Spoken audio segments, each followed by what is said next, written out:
3장 1절에서 3절 말씀입니다. 에스라 3장 1절에서 13절 말씀. 이거 F4 빼세요. 3장 1절에서 13절 말씀. 백선생 이거 올리는데요. 올리는 걸 좀 해주십시오. 1절씩 한 절씩 교독하겠습니다. 이스라엘 자손이 각자의 성읍에 살았더니 일곱째 달에 이르러 일제히 예루살렘에 모인지라.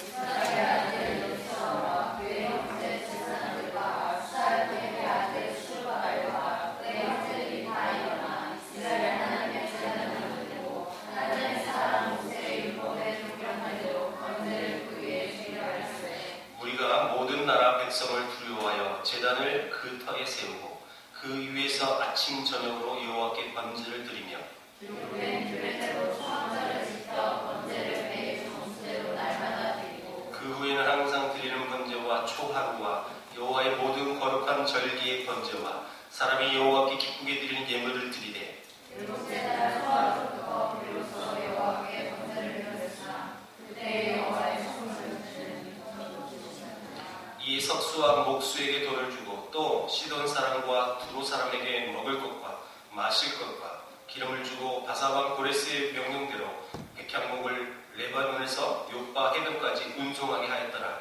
예루살렘에 있는 하나님의 성전에 이르지 이년 둘째 달에 사라디엘의 아들 스룹바벨과 율사닥의 아들 예수아와 다른 형제 제사장들과 의의 사람들과 문 사사다가 예루살렘에 들어온 자들이 공사를 시작하고 20세 이상의 레위 사람들을 세워 여호와의 성전 공사를 감독하게 하네. 이 이소아와 그의 아들들과 그의 형제들과 감미엘과 그의 아들들과 유다 자손과 텐나답 자손과 그의 형제 레이 사람들이 일제히 일어나 하나님의 성전 일꾼들을 감독하니라. 건축자가 여호와의 성전의 기초를 놓을 때에 제사장들은 내복을 입고 나팔을 들고 아사 사천 레위 사람들은 제전을 들고 서서 이스라엘 왕 다윗의 규례대로 여호와를 찬송하네.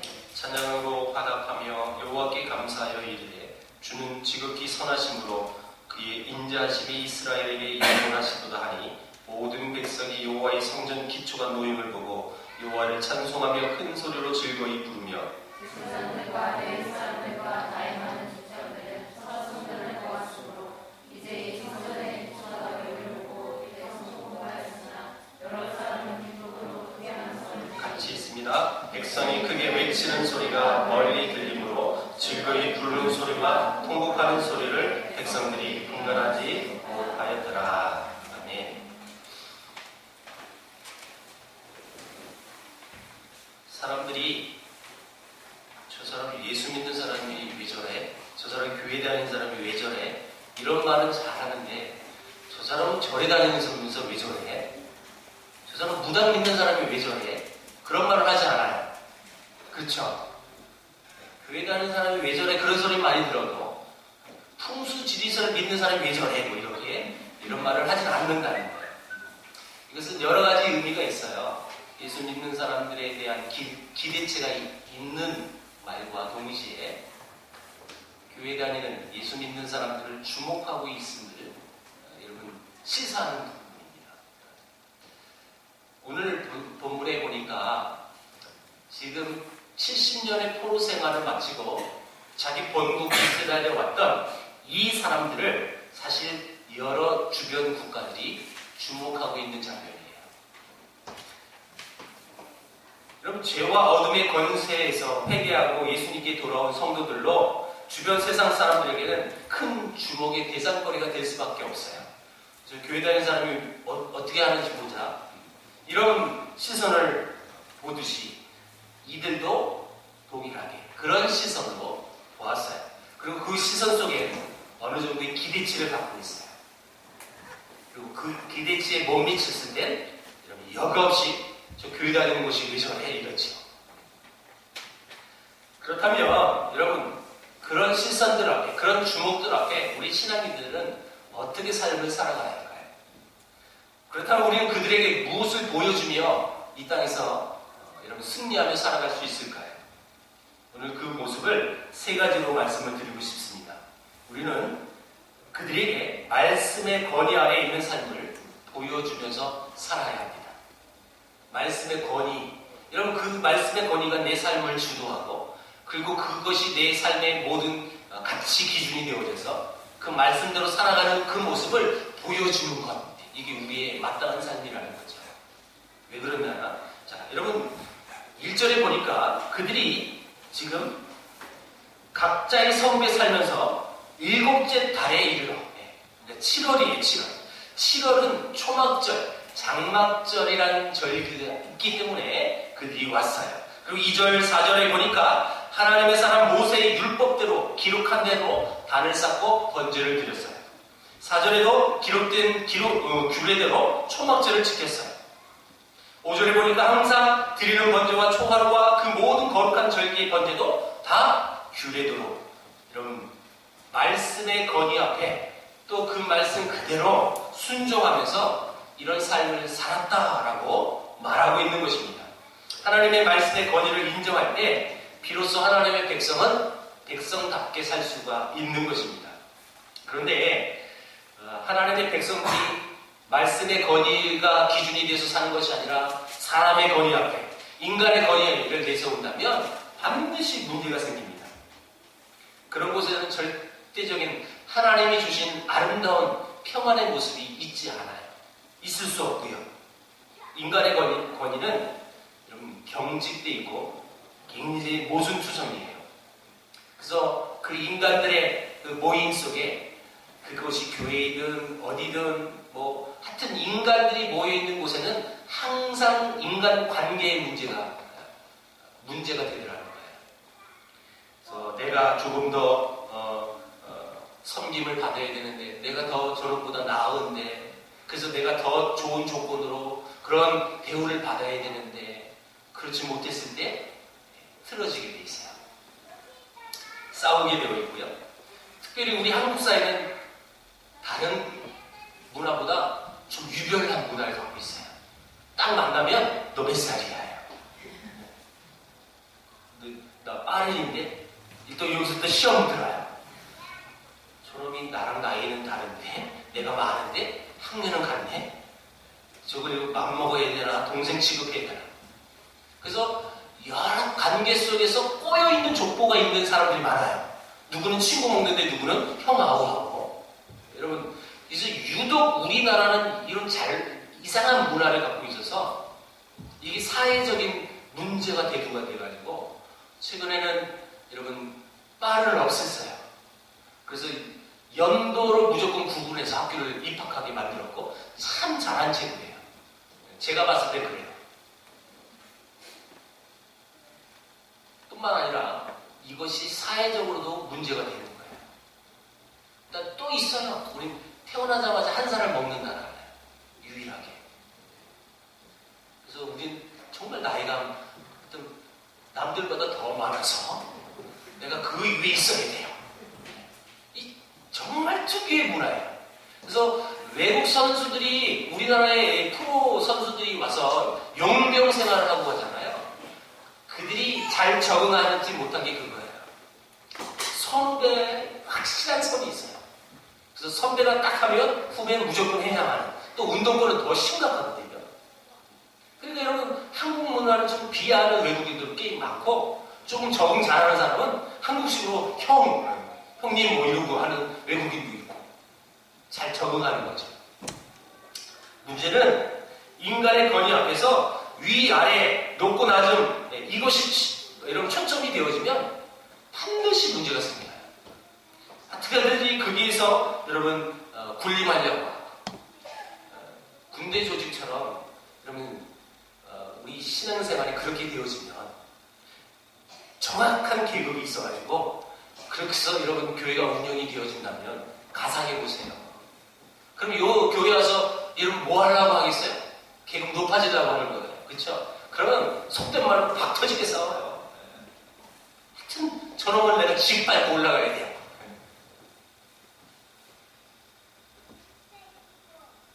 말씀의 권위 아래에 있지 않고 세상의 권위 아래, 인간의 권위 아래에 있다면 이런 문제가 반드시 있습니다. 윗사람이라고 생각하는 사람은 나는 나이 어린 사람들을 향하여 저놈이 나보다 어린데 건방지다. 내가 저 나이 땐 저러지 않았다고. 제가 요즘 우리 청년들 물론 이제 한 번밖에 아직 안 가봤지만 우리 군 부대를 입문하는 시간을 가져요. 제가 돌아오면서 생각해봤는데 그러더라고요. 야, 나 때는 안 그랬는데 그 마음을 깔고 얘기했더라고 보니까. 왜냐하면 지금 군대 너무 편한 거예요.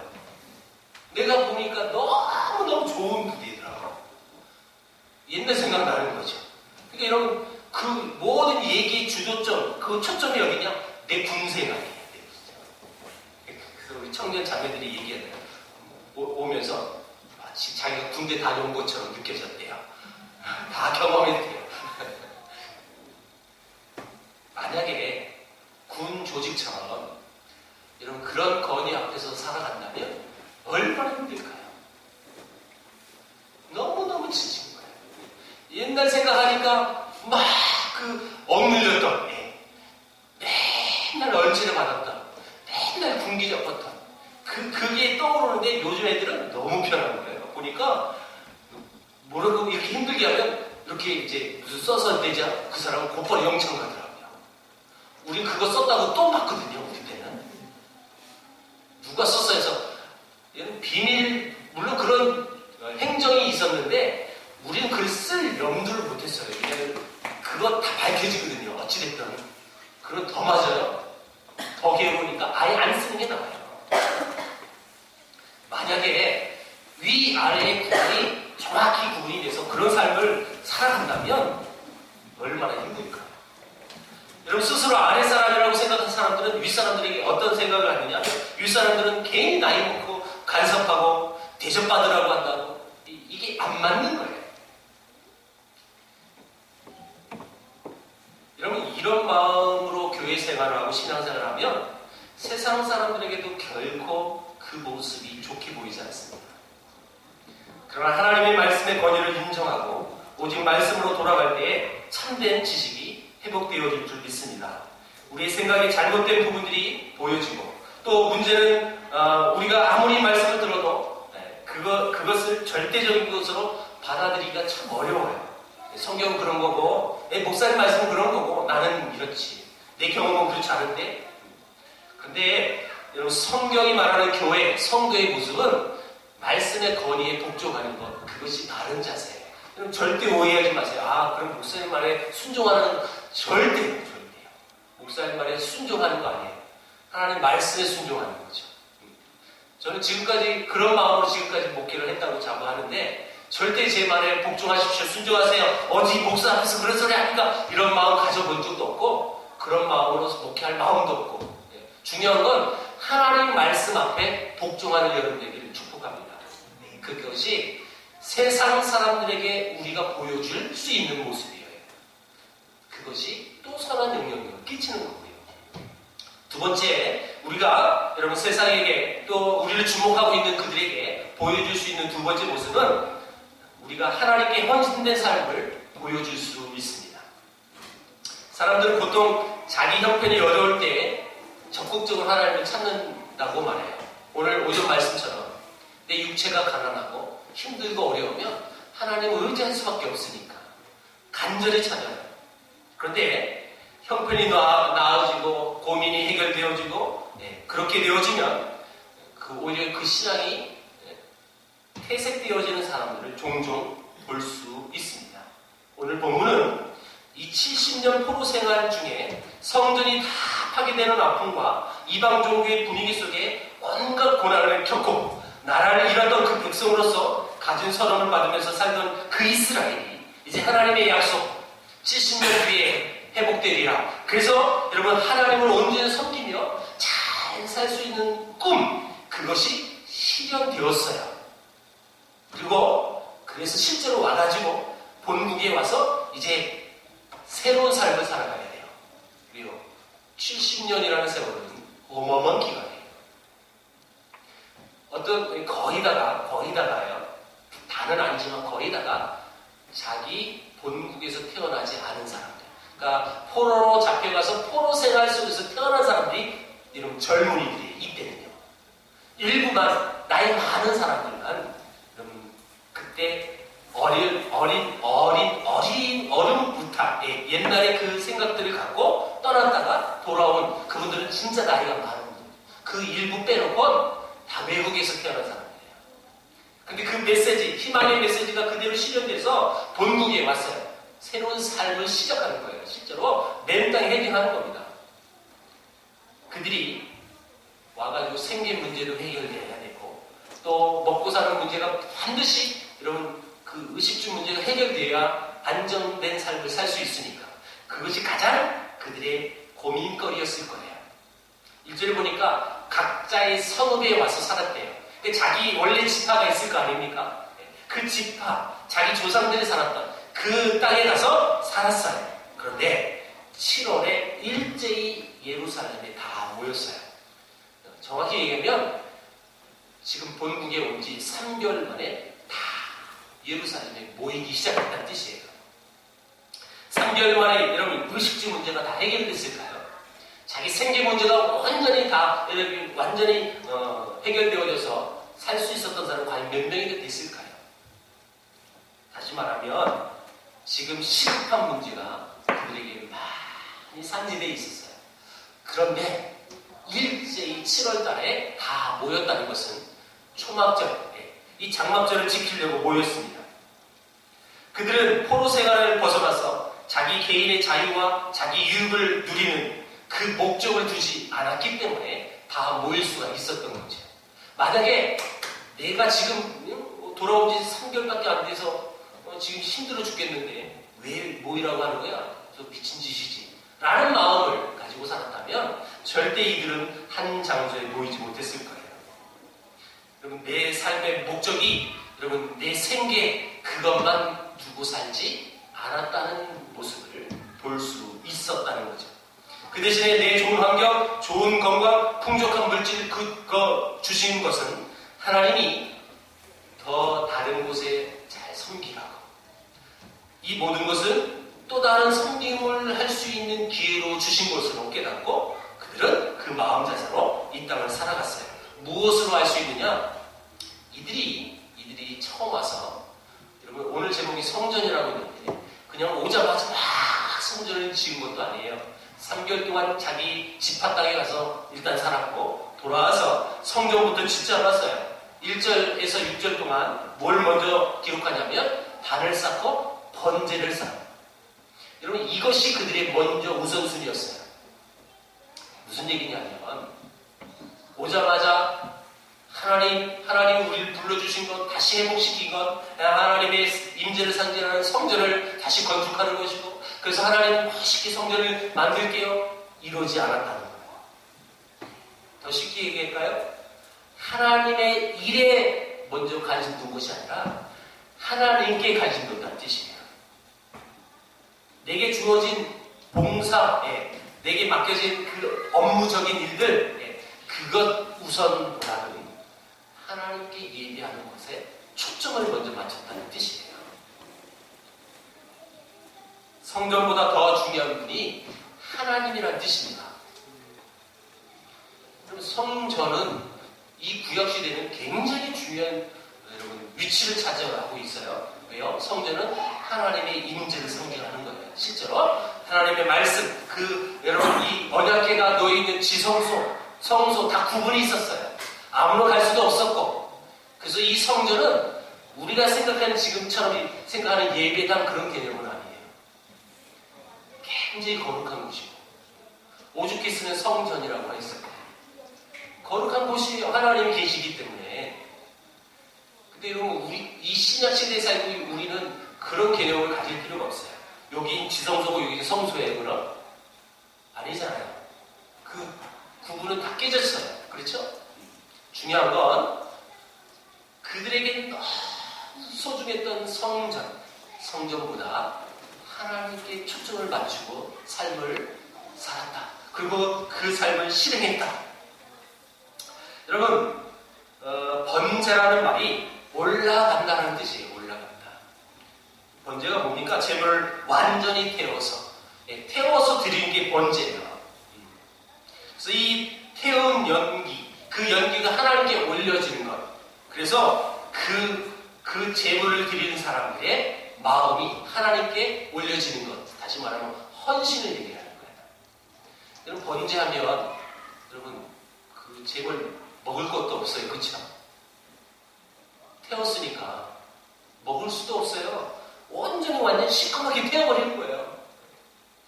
그래서 완전히 불타서 그 연기를 하나님께 올려드리는 거기 때문에 모든 걸 다 드린다는 의미입니다. 하나님의 일을 하는 것보다 더 중요한 것이 마음의 헌신이라는 것을 잘 보여주고 있습니다. 신앙이라는 것이 무엇일까요? 신앙은 깊이 들어가고 깊이 빠질수록 더욱 아름다운 인격과 성품으로 변해가고 그리고 많은 사람들에게 덕스러운 모습으로 나타나게 하는 것, 그게 신앙입니다. 참된 헌신이라는 것은 여러분 하나님의 일이 아닌 하나님께 온전히 헌신하는 것, 그게 참된 헌신이에요. 여러분 여기서 제가 포커스를 여기다 둔 거예요. 하나님의 일이 아닌 하나님 자체를 돕니다. 이들은 여러분 일꾼이 아니라 하나님의 사람이 되는 게 우선순위였다는 거죠. 어떤 일을 잘해요. 어떤 일을 주어진 건 참 맡기면 참 잘해요. 예, 그것도 중요하겠지만 일꾼보다는 나는 하나님의 사람 그 자체가 그들의 이 우선순위였음을 명백히 볼 수 있는 장면입니다. 또한 자기 축복을 위한 헌신이 아니라 하나님께 헌신하는 것이기 때문에 이런 삶을 살아갈 수가 있었어요. 그러므로 10절 11절에 자기가 받아서 감사가 아니라 자기 것을 내놓고 찬송하고 감사하는 거예요. 하나님 내게 이만큼 주셨으니까 땡큐 하면서 이렇게 드리는 것이 아니라 여러분 먼저 하나님께 드리는 거예요. 이 결코 쉽지 않아요. 제가 강의하면서 이 땅에 많은 물질 헌금을 통해서 우리 조선 땅에 복음이 들어오고 벼슬이 세워지고 학교가 세워지는 이 내용을 강의하는 사람이잖아요. 어떤 집사님이 그러더라고요. 세브란스 얘기할 때 그리고 언더우드 형님 존 토마스 언더우드를 소개할 때 와 나도 그런 부자였으면 진짜 나도 선교헌금 많이 할 수 있다고 그러더라고요. 그래서 내가 고집사한테 따끔하게 얘기했어요. 지금 안 하는 사람은 나중에도 안 한다고. 못한다고. 힘들 때 헌신하지 않은 사람은 많이 부어줘도 헌신하지 못해요. 여기 비밀이에요. 언더우드 친형님 그분도 사업을 했기 때문에 어려울 때가 있었거든요. 세브란스는 여러분 헌금할 때는 이미 부자였어요. 거부였어요. 오히려 이런 때 이런 드리기 좋죠. 여러분 많이 가졌으니까. 그리고 나이도 많았고 이제 뭐 살면 얼마나 살겠어요. 실제로 우리나라에 헌금하고 거의 못 사셨거든요.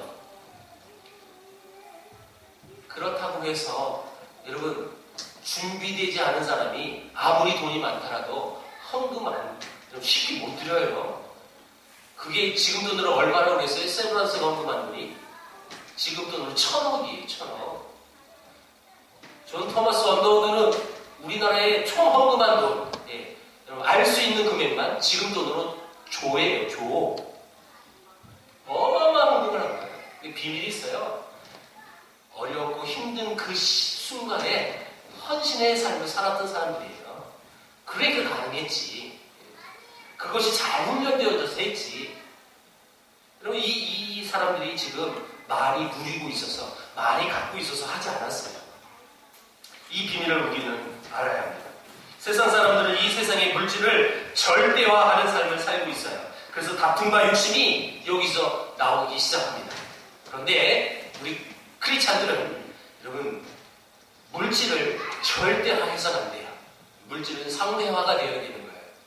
그러므로 환경을 떠나고 초월하는 감사와 예배가 있는 삶을 사는 사람들이 되어야 한다. 그렇게 점점 우리의 삶이 또한 변해져야 하는 것이죠. 그 모습을 여러분 세상 사람들, 우리를 주목하고 있는 그 사람들에게 보여주는 것. 이게 우리가 할 수 있는 역할이라는 거죠. 이것이야말로 우리가 이 세상에 보여줘야 될 성도의 참된 모습이라는 것입니다. 세 번째는 7절에서 13절에 우리는 참 성전을 지어가는 존재인 것을 세상 사람들에게 보여줘야 합니다. 드디어 성전 복원 공사가 시작됐어요. 석수와 목수가 동원이 됐고 또 이 일을 감독할 감독들이 세워졌고 10절에 보니까 성전 지대를 놓을 때 제사장들과 아삽 자손 레위인들이 재금을 들고 줄이 들어 여러분 다시 말하면 하나님의 말씀 그대로 하나님을 찬송하는 그 장면들이 쫙 나와요. 하나님의 말씀대로.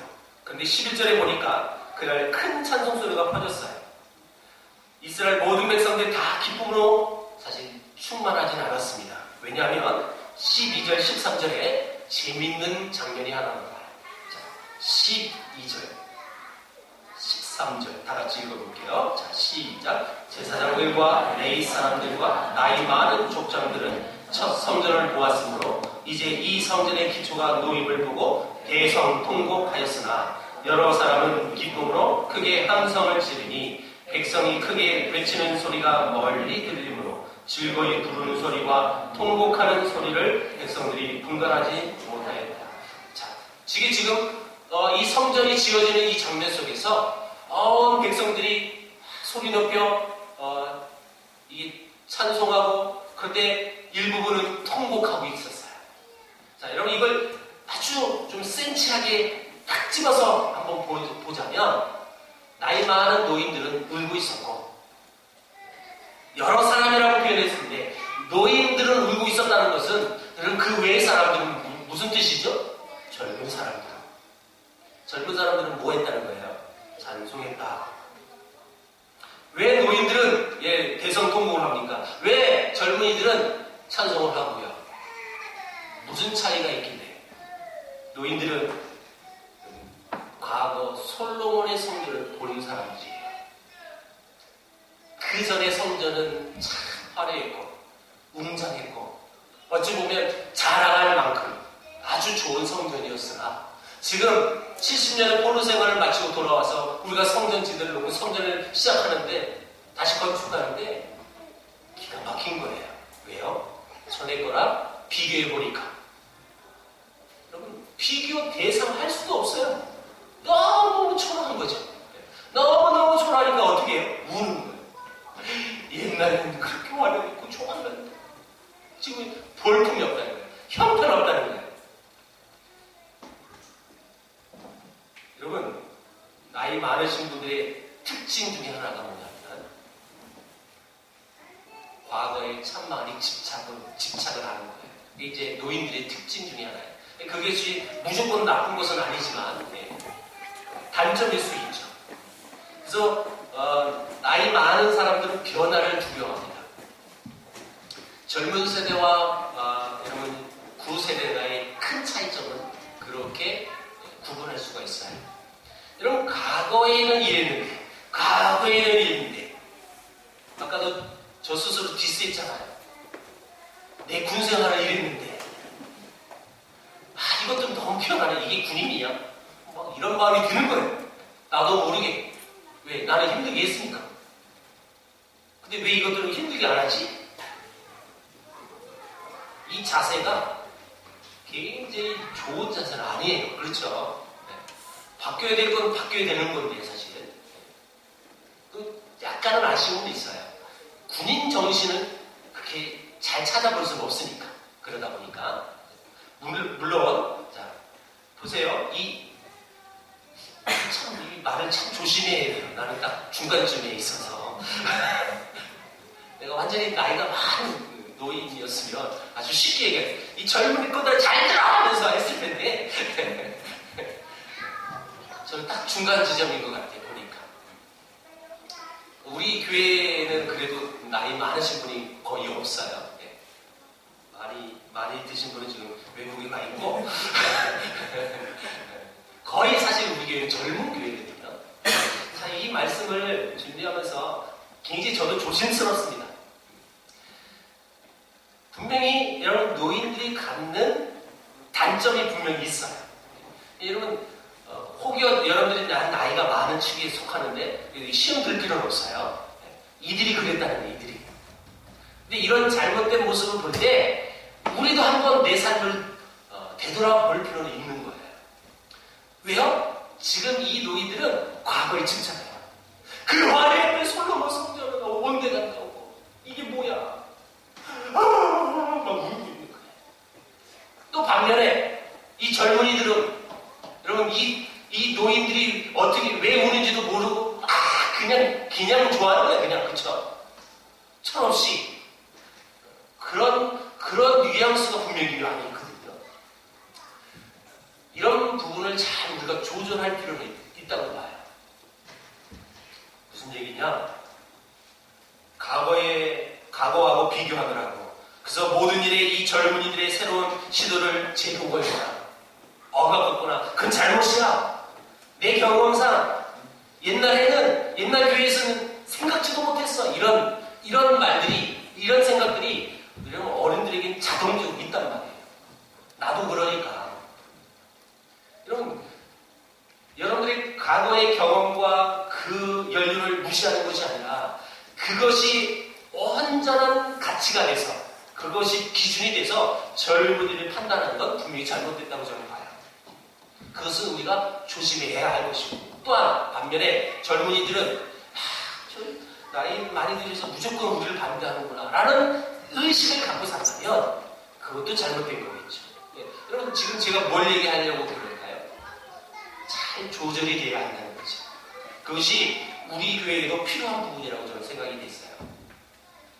중요한 것은 청년이든 나이가 많은 노인들이든 그들이 지금 어느 한 시점 한 가지를 가지고 이렇게 뜨겁게 눈물을 흘리고 또 뜨겁게 소리를 지르면서 환호성을 지르는지 그것은 성전이라는 부분이에요. 다시 이제 본론으로 돌아와서 이 성전에 대한 평가 그리고 반응들은 좀 달랐지만 중요한 건 성전이 세워지는 그 과정 속에서 그들의 모습이라는 거예요. 얼마나 간절했을까? 아까도 얘기했습니다. 이 구약시대는 성전은 최고의 여러분 가치를 주고 있는 장소예요. 하나님의 임재를 상징하는 장소였기 때문에 이것은 너무너무 소중한 것입니다. 그런데 지금 우린 신약시대예요. 우리가 그렇게 소중하게 이 예배당을 그렇게 여기진 않아요. 우린 그냥 예배 드리는데 더럽지만 않으면 돼요, 사실. 맨날 강대목 뺀 여러분 스치라고 이제서 하는 말인데 제가 제 모교에는요 몇 달에 한 번씩 그 뭐죠? 밑에 왁싱 잘 의자 그 무거운 거 다 내놓고요. 얼마나 힘들은지 몰라요. 그 청소하는 날은 몸이 좀 아팠으면 좋겠어.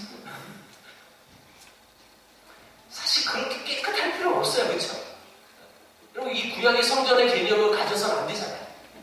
저도 그래서 늘 우리 교회 성도들에게 그 방침으로 얘기해요. 그렇게 이 청소하는데 애쓰지 말라고. 그래서 우리 청년들은 이 본당을 한 달에 한 번밖에 안 해요. 근데 한 달에 한 번씩 하는데 깨끗하잖아요. 그렇죠? 중요한 것은 여러분 이 장소적인 개념이 중요한 게 아니라는 거예요. 지금 신약시대고 여러분 그 성전은 예수님을 상징하는 거예요.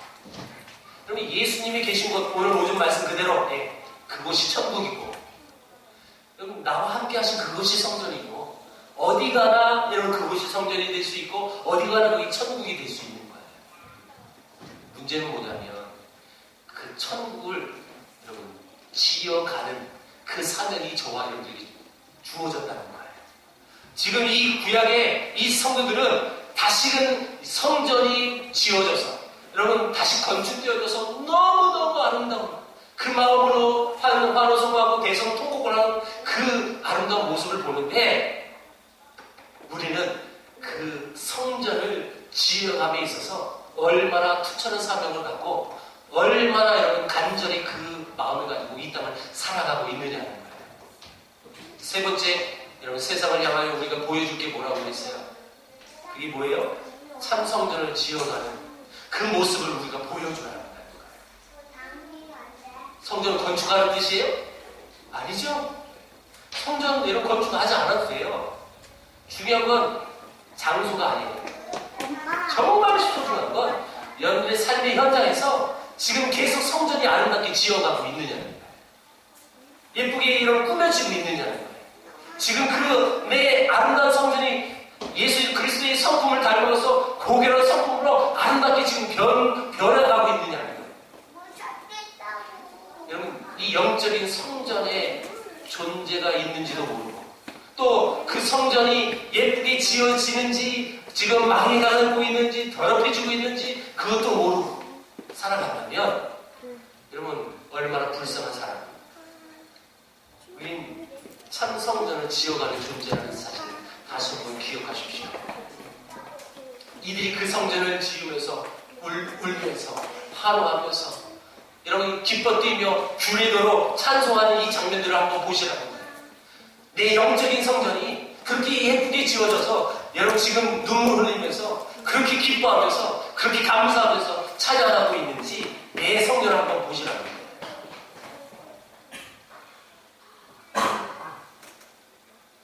혹시 노인들처럼 외적인 가로에 집착해서 그래서 슬퍼하는 사람은 아닌지, 젊은처럼 철 모르고 그냥 무의미하게 그냥 기뻐 날뛰는 그런 기쁨은 아닌지 한번 내 삶을 되돌아보면서 진짜 성전이 그 하나님의 성전을 내가 지금 짓고 있는지, 아니 아직 계획도 하지 않고 있는지, 짓고 있다면 얼마나 예쁘게 잘 짓고 있는지 이것을 되돌아볼 때 여러분 우리 세상 사람들에게 참 보여줄 것이 많습니다.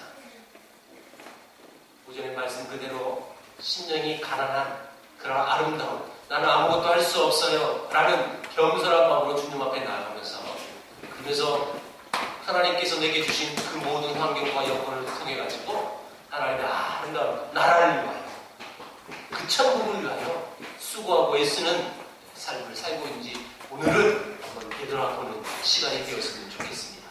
그래서 되돌아봤을 때 잘못된 것이 있으면 수정해야 되겠죠. 여러분 설계가 잘못돼서 잘못된 방향으로 그 성전이 지어지고 있다면 여러분 부시고 다시 지어야 되겠죠. 그리고 너무 형편없는 값싼 재료로 그냥 아닌 것은 여러분 주워서 만든 그런 재료가 아니라 주어진 현장에서 주어진 환경에서 최선의 것으로 또 최상의 것으로 그 아름다운 성전을 짓는 저와 여러분들이 주인으로 축복합니다. 기도합니다.